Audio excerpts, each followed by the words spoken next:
So good morning guys. तो चलिए start करते हैं आज के करंट अफेयर्स की रिवीजन वाली क्लास। देखो इसमें आपसे क्या पूछ रहे हैं, श्रीनगर की डल झील में तैरते हुए एटीएम की शुरुआत करने वाला पहला बैंक कौन सा बना था? तो आप सभी जानते हो state bank of India. Dinesh Kumar खारा इसके अध्यक्ष हैं, मुंबई में इसका हेडक्वार्टर है। अब बताओ, बिना ऑक्सीजन माउंट एवरेस्ट पर चढ़ने वाली भारत की पहली महिला पर्वतारोही कौन बनी? तो आंसर होगा पियाली बिसाक। ये नाम न्यूज में था और इंपॉर्टेंट है, याद रखना। अगला है 2025 में महिला वनडे वर्ल्ड कप की मेजबानी कौन करेगा? भारत करेगा, भारत में होंगे ये। और महिलाओं का T20 वर्ल्ड कप जो 2024 में होगा वो कहाँ पे होगा? वो बांग्लादेश में होगा। और 2026 वाला वो इंग्लैंड में होगा, ये भी याद रखना। सेमीकंडक्टर नीति को शुरू करने वाला पहला राज्य बना गुजरात, जबकि ड्रोन नीति को मंजूरी देने वाला पहला राज्य बना था हिमाचल प्रदेश। और ई वाहन नीति को मंजूरी देने वाला पहला राज्य बना था कर्नाटक। अभी इथेनॉल नीति को रखने वाला पहला राज्य कौन सा बना था? बिहार बना था, वो भी याद रखना। अब बताओ, देश का सबसे बड़ा नेशनल पार्क एरिया वाइज क्षेत्रफल की दृष्टि से सबसे बड़ा नेशनल पार्क कौन सा है? राष्ट्रीय उद्यान हेमिस नेशनल पार्क है। ये आपको लद्दाख में मिलेगा। सबसे बड़ा भी है और सबसे ऊंचाई पर भी है, एल्टीट्यूड पर। यही है हेमिस नेशनल पार्क। और हेमिस फेस्टिवल भी एग्जाम में पूछा जाता है, तो आप आराम से बता दोगे। जहाँ पे हेमिस नेशनल पार्क है वहीं पे हेमिस फेस्टिवल मनाया जाता है, यानी कि लद्दाख में। अच्छा, हमने सबसे बड़े की बात कर ली। अगर सबसे छोटे की बात करें, सबसे छोटा कहाँ पर है क्षेत्रफल की दृष्टि से सबसे छोटा नेशनल पार्क? तो वो अंडमान निकोबार में है। कौन सा? South button national park. वहीं अगर पूछे कि दुनिया का एकमात्र तैरता हुआ यानी कि फ्लोटिंग नेशनल पार्क ये कौन सा है और कहाँ पर है? तो काबुल लामजाओ नेशनल पार्क है, मणिपुर में आपको मिलेगा। किस झील पर तैरता है? तो लोकटक झील पे। यहीं पे फुमडिस भी पाए जाते हैं, सुना होगा आपने। सैटेलाइट फोन से लेस होने वाला पहला नेशनल पार्क पूछेंगे तो फिर आंसर होगा काजीरंगा नेशनल पार्क, जो कि एक सिंग वाले गेंडों के लिए फेमस है। कहाँ मिलेगा? असम में मिलेगा। और अभी नवीनतम नेशनल पार्क ये बनाए देहिंग पटकई नेशनल पार्क, असम में ही बनाए। असम का कौन से नंबर का? 7वें नंबर का। और भारत का पहला नेशनल पार्क कौन सा था? सबसे पुराना national park Jim Corbett national park था। इसका पुराना नाम हेली नेशनल पार्क था। वैसे अभी नया नाम इसका रामगंगा नेशनल पार्क है। रामगंगा नदी इसी के बीच में से निकलती है। तो ये सारे पॉइंट्स याद रखना। अगला है, दुनिया का सबसे लंबा ग्लास ब्रिज कहाँ पे बना है? वियतनाम में बना है। वियतनाम जिसकी कैपिटल होती है हनोई, करेंसी है वियतनामीज डोंग। और अच्छा, इस ब्रिज की बात करें, इस ब्रिज का नाम क्या है? White dragon. और इसकी लंबाई कितनी है? 632 मीटर है। अब बताओ, लॉकडाउन लिरिक्स नाम की बुक को किसने लिखा है? संयुक्ता दास ने लिखा है। पर्ल ऑफ अरेबियन सी ये किसे कहते हैं? ये भी अच्छा प्रश्न है। कोच्चि को कहते हैं। भारत के नए वाइस प्रेसिडेंट कौन बने? आप जानते हो जगदीप धनखड़ बन गए, पश्चिम बंगाल के। ये पहले राज्यपाल थे, गवर्नर थे। अभी हमारे वाइस प्रेसिडेंट बन गए हैं कौन से नंबर के? तो 14th नंबर के, क्योंकि 15th नंबर की तो आपकी प्रेसिडेंट हैं द्रौपदी मुर्मू। और वो कहाँ से हैं? चलो ये बताओ, द्रौपदी मुर्मू जो कि भारत की पहली आदिवासी और दूसरी महिला प्रेसिडेंट है, किस राज्य से संबंधित है वो? ये बताओ, किस राज्य से बिलोंग करती है? बाकी वाइस प्रेसिडेंट की बात करें तो याद रखना, भारत के जो वाइस प्रेसिडेंट होते हैं इनका पद देश का दूसरा सर्वोच्च संवैधानिक पद होता है। और भारत के जो वाइस प्रेसिडेंट है ये राज्यसभा के सभापति के रूप में कार्य करते हैं। और संविधान के अनुच्छेद 63 यानी कि 63 में भारत के उपराष्ट्रपति पद और कार्यालय का प्रावधान है। और ये भी याद रख लो कि संविधान के अनुच्छेद 65 के मुताबिक वाइस प्रेसिडेंट के रूप में भी काम कर सकते हैं। कब? जब प्रेसिडेंट की मृत्यु हो जाए, या वो त्यागपत्र दे दे, या उसे हटा दिया जाए, या पद की अवधि समाप्त हो जाए, उस कंडीशन में। वैसे अगर बात करें स्वतंत्र भारत के पहले उपराष्ट्रपति कौन थे? सर्वपल्ली राधाकृष्णन थे। अब पुराने महीने के करंट अफेयर्स का हम लोग रिवीजन करेंगे। तो बताओ, अगस्त 2022 में भारतीय रेलवे ने सबसे लंबी मालगाड़ी का परिचालन ये शुरू किया। उसका नाम क्या है? सुपर वासुकी। इसकी लंबाई थी 3.5 किलोमीटर। और ये कहाँ से कहाँ चली थी? तो छत्तीसगढ़ के कोरबा से नागपुर के राजनानंद गांव के बीच ये चली थी। और ये खाली नहीं चली थी, मतलब 27,000 टन का कोयला लेकर ये चली थी। बताओ, भारत की पहली स्वदेशी रूप से विकसित हाइड्रोजन ईंधन सेल जो बस है ये किस शहर में लॉन्च की गई? तो आंसर होगा पुणे में। भारत की पहली वाणिज्यिक अंतरिक्ष स्थितिजन्य जागरूकता वेधशाला ये किस राज्य में स्थापित की गई? तो आंसर होगा उत्तराखंड में, उत्तराखंड के गढ़वाल क्षेत्र में। कौन सा राज्य पहली बार राज्य में एक शिक्षा टाउनशिप बनाने की योजना बना रहा है? तो आंसर होगा उत्तर प्रदेश। और विश्व वरिष्ठ नागरिक दिवस, वर्ल्ड सीनियर सिटीजन डे 21 अगस्त को मनाते हैं। एक international day for older person भी होता है, अंतर्राष्ट्रीय वृद्धजन दिवस, वो 1 अक्टूबर को होता है। एक विश्व बुजुर्ग दुर्व्यवहार दिवस भी होता है, world Elder abuse awareness day, वो 15 जून को होता है, वो भी याद रखना। बताओ किस राज्य सरकार ने ग्रामीण आजीविका पार्क स्थापित करने की घोषणा की? तो आंसर होगा छत्तीसगढ़ ने। और रतन टाटा ने वरिष्ठ नागरिकों को सेवा के रूप में सहयोग प्रदान करने वाले स्टार्टअप में निवेश करने की घोषणा की है। उस स्टार्टअप का नाम है गुड फेलोज, जिसकी स्थापना किसने की थी या जिसके संस्थापक कौन है? शांतनु नायडू। किस कंपनी को Asia's best employer brand award से सम्मानित किया गया? तो आंसर होगा एनटीपीसी को। एनटीपीसी की बात करें, स्थापना होती है 1975 में, नई दिल्ली में हेडक्वार्टर है, सीएमडी है गुरदीप सिंह। किस राज्य के राज्यपाल ने कला मन नामक पुस्तक का लोकार्पण किया? तो आंसर होगा राजस्थान के गवर्नर ने, जिनका नाम है कलराज मिश्र। और कलराज मिश्र की बुक का नाम क्या है? संविधान, संस्कृति और राष्ट्र, ये भी याद रखना। अभी चंडीगढ़ हवाई अड्डे का नाम किनके नाम पे रखा गया? भगत सिंह के नाम पे चंडीगढ़ हवाई अड्डे का नाम बदला गया। अगली शीट देखते हैं। चलो बताओ 2022 का लिबर्टी मेडल से किसे सम्मानित किया गया? तो आंसर होगा वोलोदिमिर ज़ेलेंस्की को। यूक्रेन के प्रेसिडेंट हैं ये। यूक्रेन की कैपिटल कीव है, करेंसी होती है यूक्रेनियन रेवेनिया। और यूक्रेन में फंसे हुए भारतीयों को वापस भारत लाने के लिए कौन सा ऑपरेशन चलाया गया था? ऑपरेशन गंगा। जबकि अफगानिस्तान के लिए चलाया गया था ऑपरेशन देवी शक्ति। अभी आपको याद होगा वोलोदिमिर ज़ेलेंस्की को विंस्टन चर्चिल लीडरशिप अवार्ड भी मिला था और जॉन एफ कैनेडी पुरस्कार भी मिला था, ये भी ध्यान रखना।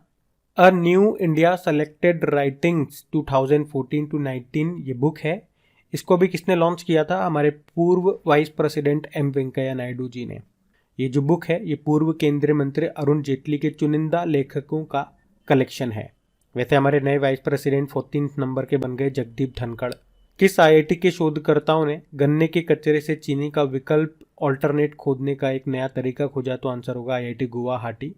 आप जब भारत में चीनी का कटोरा उत्तर प्रदेश है तो विश्व में है क्यूबा। और आपको याद होगा उत्तर प्रदेश ने अभी गन्ना किसानों के लिए एक योजना शुरू की थी, बता सकते हो कौन सी योजना? पंचामृत योजना, याद रखना ये भी। देश का पहला नाइट सफारी और जैव विविधता पार्क कहाँ पे बनाया जाएगा? तो आंसर होगा लखनऊ में। और ऐसे ही याद रखना कि नदियों में नाइट नेविगेशन मोबाइल एप्लीकेशन को लॉन्च करने वाला भारत का पहला राज्य कौन सा बना था? तो आंसर होगा असम। किसने ऑनलाइन शैक्षणिक मोबाइल गेम, नाम है आज़ादी क्वेस्ट, इसको लॉन्च किया? अनुराग ठाकुर ने। 2022 के यूनेस्को शांति पुरस्कार से किसे सम्मानित किया गया? एंजेला मर्केल को। एंजेला मर्केल ये जर्मनी की पूर्व चांसलर हैं। वैसे अभी वर्तमान में चांसलर कौन है? ओलाफ स्कॉल्ज हैं। जर्मनी से भी कुछ पॉइंट याद रखो। बर्लिन जैसे कि इसकी कैपिटल हो गई, करेंसी यूरो है और 2022 में G7 समिट की अध्यक्षता इसी के पास है। अगला है ड्रीम सेट गो के पहले ब्रांड एम्बेसडर कौन बने? सौरव गांगुली बन गए। अभी ब्रिटिश संसद ने भी इनको सम्मानित किया था। अब ये बीसीसीआई के अध्यक्ष नहीं है क्योंकि अभी 36 नंबर के बन गए रॉजर बिन्नी। प्रधानमंत्री ने कहाँ भाभा कैंसर अस्पताल का उद्घाटन किया? तो आंसर होगा पंजाब में। पंजाब के मोहाली के मुल्लामपुर में किया। और आप जानते हो पंजाब में जो मोहाली हॉकी स्टेडियम है उसका नाम बलबीर सिंह सीनियर के नाम पे रखा गया था। और इसी के साथ हमने पढ़ा था कि मोदी जी ने हरियाणा के फरीदाबाद में अमृता हॉस्पिटल का भी उद्घाटन किया था। इसकी खास बात क्या है? ये एशिया का सबसे बड़ा प्राइवेट हॉस्पिटल है। कैंसर की बात है तो वर्ल्ड कैंसर डे भी आना चाहिए। कब होता है? 4 फरवरी को। भारत की अमूर्त सांस्कृतिक विरासत को बढ़ावा देने और उसकी रक्षा करने के लिए किस कंपनी ने यूनेस्को के साथ समझौता किया? तो आंसर होगा रॉयल एनफील्ड। इसका हेडक्वार्टर चेन्नई में आपको मिलेगा। मतलब जो आइशर मोटर है ना उसी का ये ब्रांड है। और इसके सीईओ बी गोविंद राजन हैं। अब बताओ अंडर 20 विश्व कुश्ती चैंपियनशिप 2022 कहाँ पे हुई? बुल्गारिया सोफिया में, जिसमें भारत ने 16 मेडल जीते और इसमें एक गोल्ड है, वही सबसे इंपॉर्टेंट है। वो एक गोल्ड जीता है अमित पंघाल ने। और इस तरह से अंडर 20 विश्व कुश्ती चैंपियनशिप में गोल्ड जीतने वाली वो पहली भारतीय महिला बनी। तो अब कल के करंट अफेयर्स को हम लोग रिवाइज करते हैं। बताइए नाबार्ड के नए अध्यक्ष कौन बने? तो आंसर होगा केवी शाजी। नाबार्ड का मतलब होता है national bank for agriculture and rural development, जिसकी स्थापना होती है 12 जुलाई 1982 में शिवरमन समिति की सिफारिश पे, और मुख्यालय इसका मुंबई में है। हमने एक और प्रश्न पढ़ा था इससे रिलेटेड कि नाबार्ड ने प्राकृतिक खेती को बढ़ावा देने के लिए एक कार्यक्रम शुरू किया था। उस कार्यक्रम का नाम है जीवा कार्यक्रम, ये भी याद रखना। अभी पेरू देश में पहली महिला प्रेसिडेंट कौन बनी है? Dina Boluarte. South American country है पेरू, जिसकी कैपिटल होती है लीमा, करेंसी है सोल। अच्छा, यह एक कंफ्यूजिंग क्वेश्चन मैं आपसे पूछता हूं। देखो, हमने कहा सोल, SOL, सोल, ये करेंसी है पेरू की, और इसी से मिलता जुलता एक नाम है सोम, SOM, सोम। आप बताओ सोम किस देश की करेंसी है? और टिटिकाका लेक, ये आपको पेरू और बोलीविया की सीमा पर मिलेगी। ये दुनिया की सबसे ऊंची नौगम्य झील है। टाइम मैगजीन ने किसे पर्सन ऑफ द ईयर 2022 चुना है? तो आंसर होगा व्लादिमीर ज़ेलेंस्की। और इससे पिछले साल 2021 में किसे चुना गया था? एलन मस्क को, दुनिया के सबसे अमीर आदमी एलन मस्क को। और आपको इससे याद आएगा कि टाइम मैगजीन की the world greatest place of 2022 किसे चुना गया था? एक तो केरल को और एक अहमदाबाद को। और यूक्रेन से याद आएगा, यूक्रेन की एक संगठन है सेंटर फॉर सिविल लिबर्टीज, उसे अभी पीस प्राइज के रूप में चुना गया था। वैसे 3 जनों को चुना गया था, जिसमें से एक व्यक्ति थे, 2 संगठन थे। व्यक्ति बेला का नाम है एलेस बियालियात्स्की, एक रशिया का संगठन था मेमोरियल, और एक यूक्रेन का संगठन था ये सिविल लिबर्टीज वाला। इनको मिला था 2022 का नोबेल पीस प्राइज। अगला है EAG पुरस्कार 2022 से किस बैंक को सम्मानित किया, या किस बैंक ने जीता ये पुरस्कार? तो आंसर होगा बैंक ऑफ बड़ौदा, जिसका हेडक्वार्टर वडोदरा गुजरात में है। अध्यक्ष हैं हसमुख अधिया। टैगलाइन होती है इंडियाज इंटरनेशनल बैंक। अब बताओ, भारत के 77वें नंबर के शतरंज ग्रैंड मास्टर कौन बन गए? आदित्य मित्तल बन गए, ये मुंबई से हैं। आप जानते हो भारत के पहले पुरुषों में पहले शतरंज ग्रैंड मास्टर थे विश्वनाथ आनंद, जो अभी वर्तमान में फिडे, जो कि शतरंज को रेगुलेट करने वाली बॉडी है फिडे, जिसका हेडक्वार्टर लुज़ेन स्विट्जरलैंड में है। अभी इसके वाइस प्रेसिडेंट बने थे ये विश्वनाथ आनंद। इनकी ऑटोबायोग्राफी का नाम है माइंड मास्टर, और इन्हें सबसे पहली बार 1991-92 में राजीव गांधी खेल रत्न पुरस्कार मिला था, जिसकी पुरस्कार राशि आ गया 7.5 लाख रुपए से बढ़ा के 25 लाख रुपए कर दिया। वैसे इसका नाम भी बदल दिया पुरस्कार का, अब इसे कहते हैं मेजर ध्यानचंद खेल रत्न पुरस्कार। अब आप बताओ 2022 का ये किसे मिला? तो आप कहोगे अचंता शरद कमल को, जो कि टेबल टेनिस प्लेयर हैं, तमिलनाडु से हैं। और अगर पूछे पहली महिला शतरंज ग्रैंड मास्टर कौन थी? S विजयलक्ष्मी थी। और चेस डे 20 जुलाई को मनाते ही हैं आप। अब बताओ, वर्ल्ड बैंक की रिपोर्ट आई और उसमें बताया कि 2022 में $100 बिलियन प्रेषण यानी कि रेमिटेंस प्राप्त करने वाला दुनिया का पहला देश कौन सा बना? तो आंसर होगा भारत।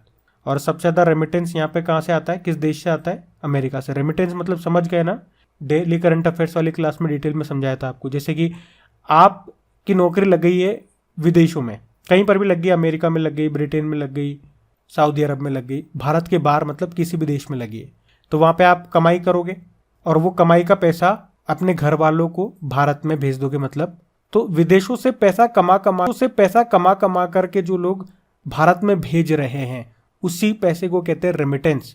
तो सबसे ज़्यादा विदेशी पैसा भारत आया है, मतलब सबसे ज़्यादा रेमिटेंस आया है। और कहाँ से आया है? अमेरिका से। वैसे वर्ल्ड बैंक का हेडक्वार्टर वॉशिंगटन DC में है।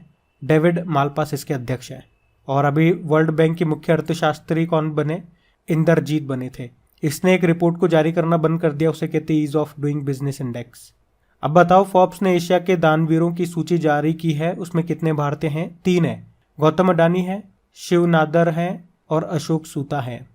किस देश में सेमेरू ज्वालामुखी का विस्फोट हुआ? इंडोनेशिया में हुआ, जिसे ग्रेट माउंटेन भी कहते हैं। इंडोनेशिया में 2 और ज्वालामुखी के नाम याद रखना, माउंट सिनाबुंग और माउंट मेरापी, ये भी इंपॉर्टेंट है। अब बताओ, सशस्त्र सेना झंडा दिवस, आर्म्ड फोर्स फ्लैग डे कब मनाते हैं? 7 दिसंबर को। वैसे आप जानते हो राष्ट्रीय ध्वज ये अपनाया गया था 22 जुलाई 1947 को। इसका निर्माण किसने किया था हमारे ध्वज का? पिंगली वेंकैया ने। और फीफा वर्ल्ड कप जो कहाँ पे हुए? कतर दोहा में हुए, जिसका शुभंकर क्या है? मैस्कॉट है लाइब। और वहाँ पे जो फुटबॉल यूज हुई है उसको अल रिहला कहा गया, जिसका मतलब होता है यात्रा, जिसको अदिदास ने बनाया है। कहाँ पे हो रहे हैं ये? कतर दोहा में। अभी फीफा वर्ल्ड कप ट्रॉफी का अनावरण करने वाली पहली अभिनेत्री कौन बन गई, ये प्रश्न है। तो आंसर होगा दीपिका पादुकोण। तो ये थी आज की रिवीजन वाली क्लास। एक बार फिर से आप लोगों को याद दिला दूं अगर वीडियो को आपने अभी तक लाइक नहीं करा तो लाइक ज़रूर करना। और सबसे इम्पॉर्टेंट बात, आप लोग इस वीडियो का दिल से इंतज़ार करते हो, और जब ये वीडियो बनता नहीं है, जब मैं थक जाता हूँ, जब मुझे रेस्पॉन्स नहीं मिलता, जब मैं इसको बनाता नहीं हूँ, तो आप लोग फील करते हो ना कि हाँ ये सेशन आप लोगों के लिए फ्रूटफुल होता है, हेल्पफुल होता है। तो प्लीज़ वीडियो को सपोर्ट भी तो करा करो। सिर्फ कितना सा करना है, वीडियो का लिंक को आपको कॉपी करके अपने दोस्तों के साथ में शेयर करना है, व्हाट्सएप में ग्रुप्स हैं आपके, फ्रेंड्स ग्रुप हैं, स्टडी ग्रुप है, वहाँ पे शेयर कर दो। फैमिली में है, फेसबुक में है, तो एक बार वहाँ पे पोस्ट कर दो। इतना सा तो आप कर ही सकते हैं प्लीज़। क्योंकि अगर समय के साथ व्यूज़ नहीं बढ़ रहे हैं तो इसका मतलब ये होता है कि मेरा तरीका फेल हो गया ये।